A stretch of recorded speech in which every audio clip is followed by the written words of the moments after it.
კაცი უფრო შორს ხედავს, ვიდრე ქალი, რაც მათ ურთიერთობაში დისონანსს იწვევს. მარტივიანით რო ვთქვათ, უბრალოდ არ ესმით ერთმანეთის. და ქმნის პრობლემებს ყოველდღიურობაში, თუნდაც იმის გამო, რატომ კითხულობს კაცი გამუდმებით, სადევს ესა თუ ის ნივთი, რომელიც ერთი და იგივე ადგილას შეიძლება წლებია იდოს. სადევს კარგი, მაცივარში. ქალისთვის ეს ინფორმაცია საკმარისია.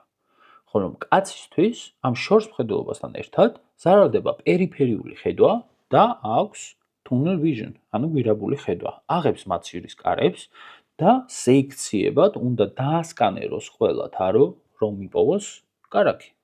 მაგრამ ამ დროს უკვე უკრიდან ესმის ხმა, რატომ აქვს მაცივრის კარები ამდენი ხანი ღია. მიდის ქალი მაცივართან, აღებს კარებს და იღებს კარაქს, რადგან მას უფრო ფართო სპექტრში შეუძლია მოკლე მანძილზე, მაგრამ დანახვა. გამოსავალი კი ორია. ან ეუბნებით კონკრეტულად სადდევს, რომელ თაროზე და რომელ კუთხეში კარაქი, ან ყიდულობთ ისეთ მაცივარს, რომელიც მოახდენს ინვენტირებას და წვრილ სიად ჩამოწერს, რა არის მაცივარში და რა არის შესაძენი. ერთი შეხედვით, რასაც დაინახავს, იმას ყოველთვის ადვილად დაიმახსოვრებს. მოტივები